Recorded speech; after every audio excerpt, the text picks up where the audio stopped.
ఉమ్మడి తెలుగు రాష్ట్రాల్లో బీసీ హక్కుల కొరకు వెలుగెత్తి చాటి బీసీ హృదయాలలో సుస్థిర స్థానాన్ని సంపాదించుకున్నటువంటి సోదరులు శ్రీ బోడే రామచంద్ర యాదవ్ గారు,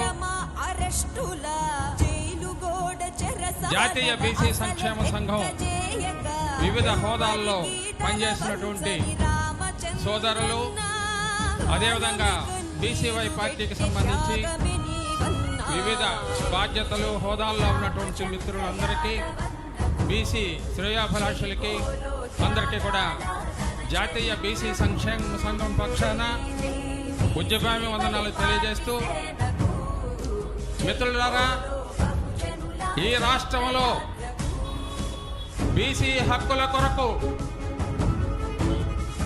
ముందెవ్వరూ చేయనటువంటి సాహసంతో 5 ప్రధాన డిమాండ్లతోటి ఈ నెరవేర్చినట్లయితే ప్రభుత్వానికి ఒక సానుకూల సమయం ఇచ్చి ఆ సమయంలో ఈ డిమాండ్లు నెరవేరినట్లయితే బీసీ హక్కుల సాధన కొరకు ఏ విధంగా అయితే నాడు రాష్ట్ర విభజన కొరకు పొట్టి శ్రీరాములు గారు ఆమరణ నిరాహార దీక్ష చేపట్టారు, బీసీ హక్కుల కొరకు నేను సైతమని ప్రాణాలను సైతం లెక్క చేయకుండా ధీరోదాత్తుడైనటువంటి యువ కిషోరు మరి నిన్నటి రోజున మహాత్మా జ్యోతిబా పూలే జయంతి రోజున ఆమరణ నిరాహార దీక్షకు శ్రీకారం చుట్టడం జరిగింది.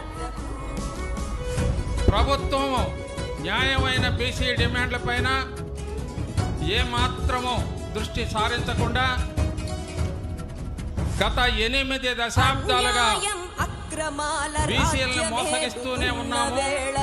ఇదెంత పని, ఇప్పటికీ కూడా అదే వైఖరితో మనం ముందుకెళ్లొచ్చు అనేటటువంటి ఒక నిర్లక్ష్య ధోరణితోటి నిమ్మకు నీరెత్తినట్లుంది. కానీ గ్రామాన బీసీ మహిళలు, బీసీ యువత, బీసీ మేధావులు, బీసీ ఉద్యోగులందరూ కూడా జరుగుతున్నటువంటి పరిణామాలని నిశ్చితంగా గమనిస్తూ ఉన్నారు. ఎల్లకాలము బీసీ ప్రజానీకం మోసగించబడదు. 8 దశాబ్దాల పాటు మోసగించబడ్డారు. ఎప్పటికైనా ప్రభుత్వం కళ్ళు తెరిచి ఒక సాహసోపేతమైనటువంటి నిర్ణయం తీసుకున్నటువంటి రామచంద్ర యాదవ్ గారు, ముఖ్యంగా యువత, ఈ రాష్ట్రంలో ఉండే బీసీ యువత, వారిని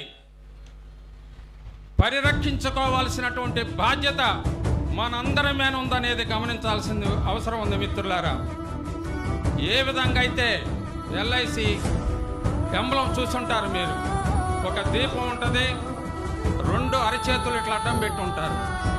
అదేవిధంగా బీసీ యువత గ్రామాన బీసీ ప్రజానీకాన్ని చైతన్యపరిచి మన హక్కుల కోసం, మన డిమాండ్ల కోసం వారు తీసుకున్న సాహసోపేతమైనటువంటి నిర్ణయాన్ని మనందరం కూడా త్రికరణ శుద్ధిగా బలపరిచి ఖచ్చితంగా ఈ ప్రభుత్వం దిగొచ్చి బీసీ డిమాండ్లను సాధించేంత వరకు కూడా గ్రామాన మనం శాంతియుత పోరాటాన్ని చేయాల్సినటువంటి బాధ్యత ప్రతి బీసీ ప్రజానీకం మీద ఉంది. బీసీ మహిళలు, బీసీ యువత, బీసీ మేధావులు అందరూ కూడా ఈ పోరుబాటలో పయనించాల్సినటువంటి బాధ్యత, నైతిక బాధ్యత మనందరి మీద ఉందనేటటువంటి విషయాన్ని మేము ముందుకు తీసుకొస్తున్నాను. మిత్రులారా, 5 ప్రధానమైనటువంటి డిమాండ్లలో ఈ ప్రభుత్వం ఎన్నికలలో అధికారం చేపట్టేందుకోసం వారి ప్రణాళికలో 4 డిమాండ్లు ప్రస్ఫుటించడం జరిగింది. వారి మేనిఫెస్టోలో పెట్టడం జరిగింది. గ్రామాన జరిగే సభల్లో మీరు కనుక మాకు అధికారం ఇచ్చినట్లయితే అధికారాన్ని చేపట్టిన తక్షణమే ఈ బీసీ డిమాండ్లు నెరవేరుస్తామని ఆ రోజున గౌరవ ముఖ్యమంత్రి గారు కానివ్వండి, వారి కుమారుడు లోకేష్ బాబు యువగళం పాదయాత్రలో కానీ అనేక గ్రామాల్లో బీసీ డిమాండ్ల మీద స్పష్టమైనటువంటి హామీ ఇవ్వటం జరిగింది. మిత్రులారా, గత ప్రభుత్వంలో బీసీల మీద అన్యాయంగా దాడులు జరుగుతున్నాయి, బీసీ మహిళల మీద దాడులు జరుగుతున్నాయి, బీసీల పట్ల వాళ్ళు కక్షపూరిత ధోరణితో వ్యవహరిస్తున్నారు అని చెప్పి మనల్ని నమ్మించి ఈ రాష్ట్రంలో 56% పైబడి ఉన్న బీసీ ఓట్లంతా కూడా గొంపగుత్తుగా ఓట్లు వేయించుకొని అధికారాన్ని చేపట్టి రమారమి 2 సంవత్సరాలైనప్పటికీ కూడా ఈ రోజుకు కూడా బీసీ డిమాండ్ల ప్రస్తావన లేదు. అప్పుడప్పుడు వారికి అనుకూలమైనటువంటి పత్రికల్లో బీసీల గురించి కొన్ని వార్తలు మాత్రమే రాయటం జరిగింది. కానీ నేటి వరకు కూడా అది ఏది కూడా కార్యరూపం దాల్చలేదు. ఈ నేపథ్యంలోనే సోదరులు రామచంద్ర యాదవ్ గారు ఒక సాహసోపేతమైన నిర్ణయం తీసుకున్నారు. చిన్న విషయం కాదు వారు తీసుకున్న నిర్ణయం. మనందరం కూడా ఆలోచించాలి మిత్రులారా. మన ఎవ్వరం కూడా దశాబ్దాలుగా సంక్షేమ సంఘాల్లో మేము అందరం పనిచేస్తున్నాం.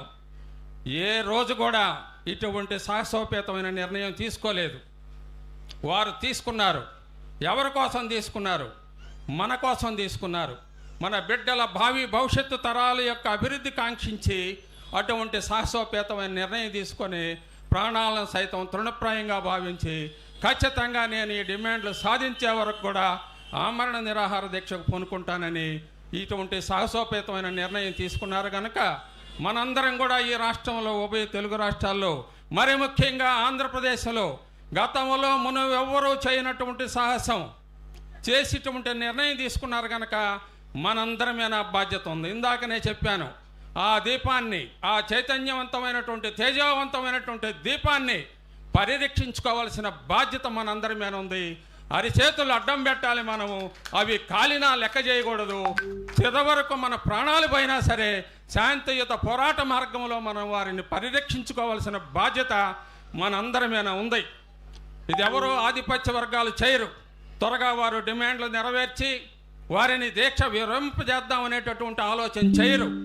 చేసుకొనివ్వండి, ఎన్నాళ్ళు చేస్తారో అనేటువంటి ధీమాతోటి పాలక పక్షాలు ప్రతిపక్ష పార్టీలు ఉన్నాయి కనుక మనము చేయాల్సినటువంటి బాధ్యత ఈ దీపాన్ని తేజవంతంగా మనందరికీ వెలుగు ప్రసాదించేంత వరకు కూడా పరిరక్షించుకోవాల్సినటువంటి బాధ్యత మన చేతుల్లోనే ఉంది కనుక దయచేసి పార్టీలు రాజకీయ పక్షాలన్నీ పక్కన పెట్టి మనందరం కూడా ఆ ఉద్యమంలో భాగస్వాములు కావాలి కనుక మీరందరూ కూడా మనం రేపటి నుంచి కార్యక్రమాన్ని నేటి నుంచే శ్రీకారం చుట్టాలని వేదిక మీద నుంచి పిలిపిస్తూ ఉన్నాము.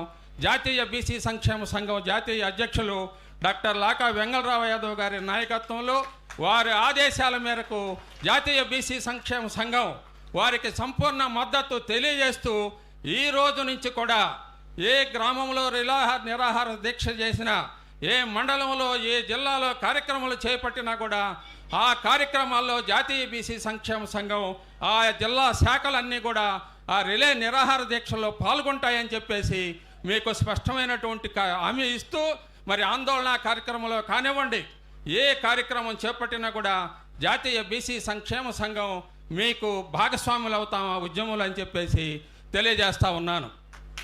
5 డిమాండ్లు మన అందరికీ తెలుసు. నిన్నటి మించి పెద్దలందరూ కూడా చెప్తా ఉన్నారు.